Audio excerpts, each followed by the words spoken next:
പാർത്ത മലയാളികളുടെയും തമിഴരുടെയൊക്കെ പ്രിയ നടിയാണ് കീർത്തി സുരേഷ്. മേനകയുടെയും സുരേഷ് കുമാറിന്റെയും രണ്ടാമത്തെ മകൾ. കീർത്തിയുടെ അഭിനയമൊക്കെ ഒരുപാട് പേര് സംസാര വിഷയമാക്കിയിട്ടുണ്ട്. ഒരുപാട് ചർച്ചാ വിഷയങ്ങൾക്ക് വരെ ഇടയാക്കിയിട്ടുണ്ട് കീർത്തിയുടെ സിനിമകൾ എന്നുള്ളത്. പക്ഷെ കീർത്തി പലപ്പോഴും കീർത്തി റിലേഷൻഷിപ്പിലാണോ കമ്മിറ്റഡ് ആണോ എന്നൊക്കെ ചോദിക്കുമ്പോൾ ഒരു അക്ഷരം മിണ്ടാറില്ല. എന്നാൽ റിലേഷൻഷിപ്പിൽ അല്ലേ എന്ന് ചോദിച്ചാലും കീർത്തി മിണ്ടാറില്ല. പക്ഷെ 15 വർഷത്തെ പ്രണയം കയ്യോടെ പിടിച്ചിരിക്കുകയാണ്. പൂച്ച പാല് കുടിച്ചത് ഇപ്പോഴാണ് പുറത്തു വന്നതെന്ന് പറഞ്ഞതുപോലെ കീർത്തി പറഞ്ഞ കള്ളമൊക്കെ 15 വർഷത്തെ പ്രണയത്തെ പൊളിച്ചടുക്കി രംഗത്തെത്തിയിരിക്കുകയാണ്. എന്താണ് കീർത്തി സുരേഷ് ധന്യ പറഞ്ഞതുപോലെ അധികം അങ്ങനെ പ്രതികരിക്കാത്ത ഒരാളാണ്. ചില കാര്യങ്ങളിലൊന്നും അവർ പ്രതികരിക്കാറില്ല. അവർ ആകെ പ്രതികരിച്ചത് അവരുടെ സുഹൃത്ത് ഫർഹാനുമായി ബന്ധപ്പെട്ടൊരു ഫോട്ടോ പുറത്തു വരികയും അതാണ് കീർത്തിയുടെ ജീവിത നായകൻ എന്നൊക്കെ പറഞ്ഞപ്പോൾ എൻ്റെ പ്രിയപ്പെട്ട സുഹൃത്തിനെ ഇതിലേക്ക് വലിച്ചിഴക്കരുത്, ഇതല്ല എൻ്റെ ജീവിതത്തിലെ മിസ്റ്ററി മാൻ ആരാണെന്ന് ഞാൻ സമയമാകുമ്പോൾ വെളിപ്പെടുത്താമെന്നാണ് കീർത്തി അന്ന് പറഞ്ഞത്. പിന്നീട് മാധ്യമങ്ങളൊക്കെ ഇങ്ങനെ കൃഷ്ണകുമാറിൻ്റെ മകളുടെ പുറകെ പോകുമ്പോഴും അതുപോലെ ഓരോ ആളുകളുടെ പുറകെ പോകുന്ന സമയത്ത് ഈ കീർത്തിയുടെ പുറകെ മാധ്യമങ്ങളൊക്കെ ചെന്നെങ്കിലും അവർക്കൊരു സൂചനയും കിട്ടിയില്ല എന്നതാണ്. അതിൽ കീർത്തി മിടുക്കിയായിരുന്നു. മാത്രമല്ല കീർത്തി ഈ പൊളിറ്റിക്കലായിട്ടോ മറ്റു കാര്യങ്ങളിലോ ഒന്നും തന്നെ അങ്ങനെ പ്രതികരിക്കുന്ന ആളല്ല. ഒരു കാര്യത്തിലും അങ്ങനെ പ്രതികരിക്കാറില്ല. ഇപ്പോൾ ഏറ്റവും അടുത്ത് ആലപ്പി അഷ്റഫ് പറഞ്ഞൊരു കാര്യമുണ്ട്. അതായത് കീർത്തി സുരേഷ് എന്ന് പറയുന്നത് ജാതിക്കോ മതത്തിനോ ഒന്നും ഒരു പ്രാധാന്യം കൊടുക്കുന്ന വ്യക്തിയല്ല, അത് നിങ്ങൾക്ക് ഉടനെ തന്നെ മനസ്സിലാകും എന്ന് അദ്ദേഹം പറഞ്ഞൊരു സൂചന ആലപ്പി അഷ്റഫ് കൊടുത്തിരുന്നു. ഇപ്പോൾ ഏറ്റവും പുതിയതായിട്ട് വരുന്ന വാർത്തകൾ എന്ന് പറയുന്നത് ഹൈസ്കൂളിൽ പഠിക്കുമ്പോൾ മുതൽ കീർത്തി സുരേഷ് ഒരാളുമായി സൗഹൃദത്തിലാവുകയും പിന്നീട് അത് അവിടെ നിന്ന് ഇങ്ങോട്ട് 15 വർഷത്തെ പ്രണയം അവർ തമ്മിൽ ഉണ്ടായിരുന്നുവെന്നുമാണ്. കക്ഷിയുടെ പേര് ആന്റണി തട്ടിൽ എന്നാണ്.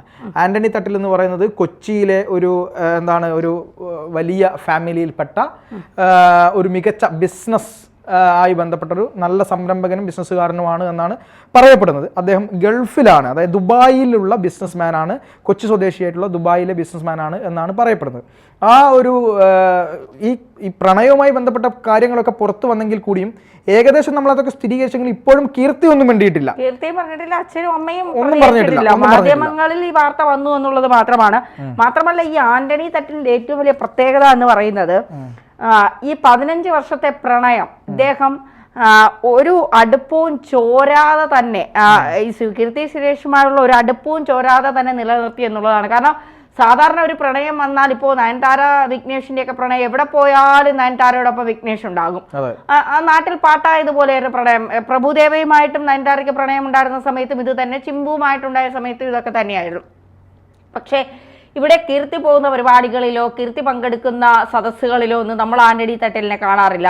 ഒരിക്കലും താൻ വഴി കീർത്തിക്ക് ഒരു ഗോസിപ്പ് ഉണ്ടാകരുത്, അത് തൻ്റെ പ്രൈവസിയാണ്, തങ്ങളുടെ മാത്രം പ്രൈവറ്റ് പ്ലേസ് ആണ്, അതിൽ മാധ്യമങ്ങളോ മറ്റാളുകളോ കടന്നു വന്ന് ആ ഒരു പ്രൈവറ്റ് ഇടത്തെ പബ്ലിക് ഇടമാക്കണ്ട എന്നുള്ള ആന്റണിയുടെ ഒരു മനസ്സിലെ ഒരു ഇത് തന്നെയാണ് ഈ അകലം പാലിക്കുവാനുള്ള ഇവരുടെ ഈ ഒരു തമ്മിലുള്ള ഈ ഒരു എന്താ പറയുക ദൃഢത എന്നുള്ളത്. 15 വർഷത്തെ പ്രണയത്തിന് ശേഷമാണ് ഇവർ വിവാഹിതരാകുന്നത്. വിവാഹം നടക്കുന്നത് ഗോവയിൽ വെച്ചാണ് അടുത്ത മാസം 11-ാം തീയതി എന്നൊക്കെയാണ് പറയുന്നത്. പക്ഷെ ഇതിൽ എന്താണ് പുതിയ പിന്നെ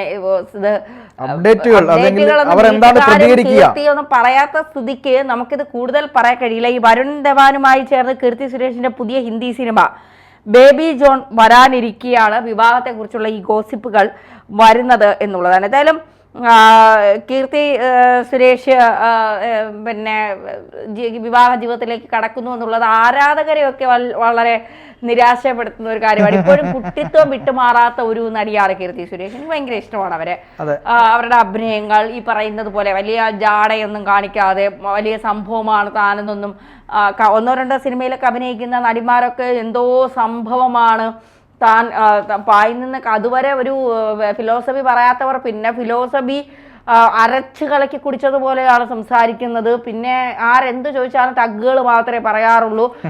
അവതാരകരെ വരെ തേച്ചൊട്ടിക്കുന്ന തരത്തിലേക്കാണ് പലരുടെയും സംസാരങ്ങൾ. 1-2 സിനിമ വിജയിച്ചാൽ മതി, അതുമല്ല തന്നെയാ ഞാൻ എന്ത് പറഞ്ഞാലും അത് തഗ്ഗായി മാറുകയാണ് എന്ന് പറഞ്ഞ ആളുകളൊക്കെ ഉണ്ട്. അവരൊക്കെ പിന്നെ ഈ സിനിമാ രംഗത്ത് വന്നതിന് ശേഷവും വലിയ രീതിയിൽ അവരെ തിരിച്ചറിയപ്പെട്ടിട്ടില്ലെങ്കിൽ പോലും മലയാളത്തിൽ ഒതുങ്ങി നിന്നുകൊണ്ട് പിന്നെ അവർ കാണിക്കുന്ന ചില കാര്യങ്ങൾ, ചില നായികമാർ കാണിക്കുന്ന എനിക്ക് തോന്നുന്നു ഇതിലൊക്കെ ഏറ്റവും സിമ്പിള് നമ്മുടെ മഞ്ജു വാര്യർ സിമ്പിളാണ്. പറയുന്ന കാര്യത്തിലാണെങ്കിലും പ്രവർത്തികളിലാണെങ്കിലും. അതുപോലെ തന്നെയാണ് കീർത്തി സുരേഷും സംയുക്ത വർമ്മ ഉണ്ടായിരുന്ന സമയങ്ങളിലൊക്കെ. അങ്ങനെ പേരെടുത്ത് പറയാവുന്ന കുറച്ച് നടിമാരുണ്ട്. Shobhana, Urvashi lady superstar എന്ന് നമുക്ക് ഏത് തരത്തിലും വിളിക്കാൻ കഴിയുന്ന ഒരു നടിയാണ് ഉർവശി. ചെയ്ത കഥാപാത്രമൊന്നും മലയാള സിനിമയിൽ ഒരാൾക്കും ഇനി ചെയ്യാൻ കഴിയുമെന്ന് എനിക്ക് തോന്നുന്നില്ല. കാരണം അത്രമാത്രം മികച്ച കഥാപാത്രങ്ങൾ മലയാള സിനിമയ്ക്ക് ചെയ്തു തന്നതാണ്. പാർവതി, തൂവാനത്തുമ്പികളിൽ ആ കണ്ണുകൊണ്ടുള്ള ലാസ്റ്റ് റെയിൽവേ സ്റ്റേഷനിലുള്ള ഒരു സീന് മതി പാർവതിയുടെ അഭിനയത്തിന്റെ കടമ്പ എത്രത്തോളം വലുതാണ് എന്ന് നമുക്ക് മനസ്സിലാക്കാൻ സാധിക്കുന്നത്. അങ്ങനെ പേരിൽ എണ്ണാവുന്ന വിരലിൽ എണ്ണാവുന്ന KPSC ലളിത നായിക, അല്ലെങ്കിൽ നായികയായിട്ട് മമ്മൂട്ടിയുടെ നായിക വരെ ആയിരുന്നു അവർ. അവരുടെ അഭിനയ മികവ്, സുകുമാരിയുടെ അഭിനയ മികവ്, സുകുമാരിയൊക്കെ പകരം വെക്കാനില്ലാത്ത നടിമാരാണ്. ഫിലോമിന, മീന, എണ്ണിപ്പറഞ്ഞാൽ എത്ര നടിമാരാണ് നമ്മളെയൊക്കെ അതിശയിപ്പിച്ചുകൊണ്ട്. ആ സമയത്തൊന്നും അവരുടെ കഴിവ്, ജീവിച്ചിരിക്കുന്ന സമയത്തൊന്നും ഒരു പക്ഷേ കണ്ണുള്ളപ്പോൾ കണ്ണിന്റെ വില അറിയില്ല എന്ന് പറഞ്ഞതുപോലെ കവിയൂർ പൊന്നമ്മ, ജീവിച്ചിരുന്നപ്പോൾ അവരുടെയൊക്കെ വില നമുക്ക് മനസ്സിലായില്ലെങ്കിൽ അവരൊക്കെ മരണപ്പെട്ടപ്പോഴാണ് അവരൊക്കെ എത്ര നല്ല കഥാപാത്രങ്ങൾ നമുക്ക് സമ്മാനിച്ചിട്ട് പോയവരാണ് എന്ന് മനസ്സിലാക്കാൻ സാധിക്കുന്നത്. ഇവരൊന്നും ഈ മീഡിയയുടെ മുന്നിൽ വന്ന് ജാട കാണിക്കുക, സാധാരണ KPSC ലളിതയൊക്കെ സംസാരിക്കുന്നത് കണ്ടിട്ടില്ലേ, വീട്ടിലിരുന്ന് സംസാരിക്കുന്നത് പോലെയാണ് അവരൊക്കെ സംസാരിക്കുന്നത്. അത്രമാത്രം സിനിമ ഉപജീവന മാർഗമാണ്. അത് കഴിഞ്ഞ് ഞാനൊരു സാധാരണ വ്യക്തിയാണ്. ഇപ്പോൾ മഹാനടി പോലുള്ള ഒരു സിനിമയിലൊക്കെ അഭിനയിച്ച കീർത്തി സുരേഷ് തെലുങ്കിലും ഹിന്ദിയിലും തമിഴിലുമൊക്കെ ഓടി നടന്ന് അഭിനയിക്കുന്ന കീർത്തി സുരേഷിനൊക്കെ ജാട കാണിക്കാൻ ഒരു പഞ്ഞവുമില്ല എന്നുള്ളതാണ്. കാരണം അവർ അഭിനയത്തിൽ അവർ കഴിവ് 100% തെളിയിച്ച ഒരു യുവ നടിയാണ്. എന്നിട്ട് പോലും അവർ എന്ത് സിമ്പിളാണ് എന്നുള്ളതാണ്. അതുപോലെ തന്നെയാണ് ഞാൻ പറയാൻ സമ്മതിക്കത്തില്ല. അതുപോലെ തന്നെയാണ് എനിക്ക് ഇഷ്ടപ്പെട്ട ഇത്രയും സിമ്പിളായ ഒരു നടിയാണ് അസിൻ. വളരെ സിമ്പിളാണ്. വിവാഹത്തിലേക്ക് കടന്ന് വിവാഹ ജീവിതത്തിലും അവർ പാലിക്കേണ്ട പ്രൈവസികളെല്ലാം പാലിച്ചുകൊണ്ട് മുന്നോട്ട് പോകുന്നു. സിനിമയിലായിരുന്ന സമയത്തും അവർ അങ്ങനെ തന്നെയാണ്. ചില നടിമാരെയൊക്കെ പറയുമ്പോൾ നമുക്ക് വല്ലാത്തൊരു ഇഷ്ടവും ബഹുമാനവും സ്നേഹവും, ഇഷ്ടത്തിനപ്പുറം. സിനിമകളൊക്കെ ചിലപ്പോൾ നമുക്ക് പലതും അംഗീകരിക്കാൻ കഴിയില്ലതായിരിക്കും, ചിലപ്പോൾ നമുക്ക് ഇഷ്ടപ്പെടാത്തതായിരിക്കും. പക്ഷെ അവരുടെ സ്വഭാവങ്ങൾ പലതും നമ്മളെ വല്ലാതെ സ്വാധീനിച്ചിരുന്നു. അതിലൊരു നടിയാണ് കീർത്തി സുരേഷ്. തീർച്ചയായിട്ടും ഈ കീർത്തി സുരേഷുമായി ബന്ധപ്പെട്ട് ഗീതാഞ്ജലി എന്ന് പറയുന്ന സിനിമയിലൂടെയാണ് കീർത്തി സുരേഷ് അഭിനയ രംഗത്തേക്ക് കടന്നത്. എനിക്ക് ഇഷ്ടമല്ല ആ സിനിമ. എന്നെ സംബന്ധിച്ചിടത്തോളം എനിക്ക് ആ സിനിമ ഇഷ്ടമാണ്. കാരണം മണിച്ചിത്രത്തായിൻ്റെ ഒരു 2ാം പാർട്ട് എന്നൊക്കെ അന്ന് പറഞ്ഞെങ്കിലും അതൊന്നും അല്ല യഥാർത്ഥത്തിൽ. സുരേഷ് ഗോപിയെയും അതുപോലെ തന്നെ ഡോക്ടർ സണ്ണിയെയും ആ നകുലൻ്റെ കഥാപാത്രങ്ങളെയും ഒക്കെ അതിൽ കാണാൻ സാധിച്ചു എന്നത് എന്നെ സംബന്ധിച്ചിടത്തോളം ഒരു സന്തോഷമുള്ള കാര്യമായിരുന്നു. ഇപ്പോൾ ഈ പ്രേതകഥയുമായി ബന്ധപ്പെട്ട് എനിക്ക് ഏത് പ്രേതകഥ ഉള്ള സിനിമ എനിക്ക് വളരെ ഇഷ്ടമാണ്. അപ്പം വന്ന സിനിമ തന്നെ അവർ നന്നായിട്ട് ചെയ്തു എന്നാണ് എൻ്റെ ഒരു അഭിപ്രായം. അഭിനയത്തിൽ നന്നായിരുന്നു. പിന്നെ ഈ മഹാനടിക്ക് അവർക്ക് ദേശീയ പുരസ്കാരം ലഭിച്ചു, മികച്ച നടിക്കുള്ള ദേശീയ പുരസ്കാരം ലഭിച്ചു. അപ്പോൾ എന്തുകൊണ്ടും വളരെ കാലിബറുള്ള നടിയാണ് കീർത്തി സുരേഷ്. അവരുടെ ആ ഒരു മേനകാ സുരേഷിൻ്റെ തഴമ്പോ അല്ലെങ്കിൽ അച്ഛൻ്റെ തഴമ്പോ ഒന്നും വെച്ച് അവർ ഒരിക്കലും സംസാരിക്കാറില്ല. അവർ അവരുടെ സ്വന്തം പ്രയത്നത്തിലൂടെ തന്നെ വന്ന് അഭിനയിച്ച് മുന്നോട്ട് പോകുന്ന ഒരു നടിയാണ്. ഇപ്പോൾ പലരും ചോദിക്കും അവരുടെ മകളല്ലായിരുന്നെങ്കിൽ ആ സിനിമയിലേക്ക് എൻട്രി കിട്ടുമോ. അതൊക്കെ ചില പ്രിവിലേജുകളാണ്, പറഞ്ഞിട്ട് കാര്യമില്ല. പക്ഷേ ആ പ്രിവിലേജിന്റെ പുറത്ത് വന്നാൽ പിന്നീട് അതിൽ നിന്ന് പോകണമെങ്കിൽ അവരുടെ കഴിവ് തന്നെ വേണം. മോഹൻലാലിന്റെ മകൻ വന്നത് എങ്ങനെയാണ്, മമ്മൂട്ടിയുടെ മകൻ വന്നത് എങ്ങനെയാണ്, സിദ്ദിഖിന്റെ മകൻ വന്നത് എങ്ങനെയാണ്, ജയറാമിന്റെ മകൻ വന്നത് എങ്ങനെയാണ്?